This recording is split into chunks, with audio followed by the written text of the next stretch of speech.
es van instaurar monarquies constitucionals que respectaven els drets i les llibertats individuals, establien la separació de poders, un parlament i el sufragi censatari.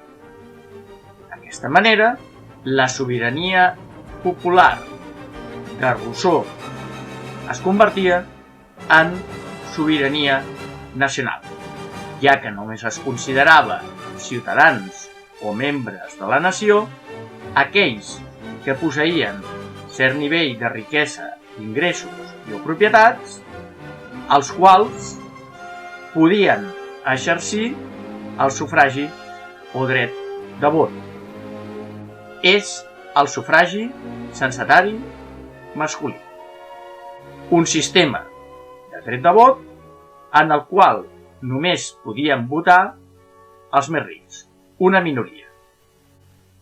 A la Gran Bretanya, cuna de la monarquia del poder limitat i del parlamentarisme, les reformes de la dècada de 1830 consistiren en augmentar el nombre de votants,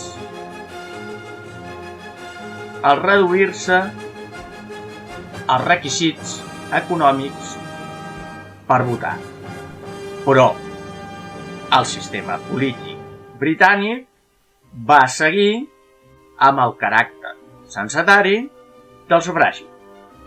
Les revolucions liberals de 1830 consolidaren el liberalisme moderat i el seu sistema polític basat en la monarquia constitucional, la sobirania nacional i el sufragi censatari, el parlamentarisme i drets i llibertats limitats.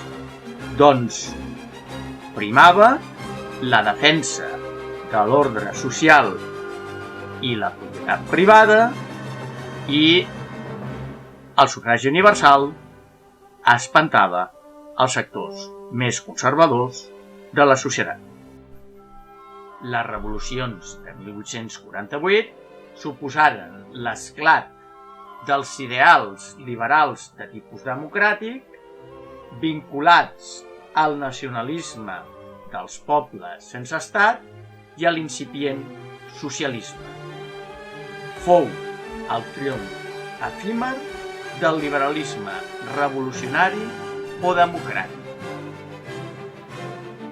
Davant el liberalisme constitucional i moderat, el liberalisme democràtic va defensar la sobirania popular, és a dir, el sufragi universal masculí i els mateixos drets i llibertats per a tot el poble.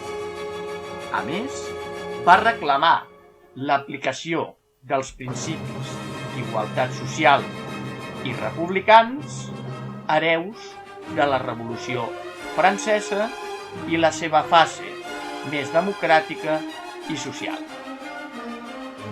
Aquell mateix any de 1848, Marx i Engels publicaren el Manifest Comunista, difonent per Europa les seves idees socialistes i igualitàries que donarien força i empenta al moviment obrer.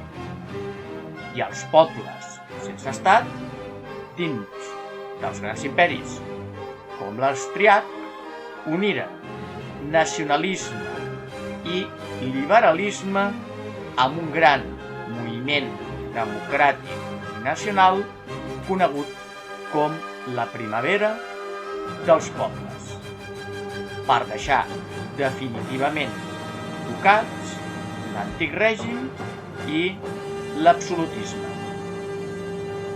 Malgrat el fracàs de les revolucions de 1848, el seu contingut democràtic i nacional va comportar en les dècades següents canvis en els sistemes polítics dels grans estats que es materialitzaren en l'últim terç del segle XIX.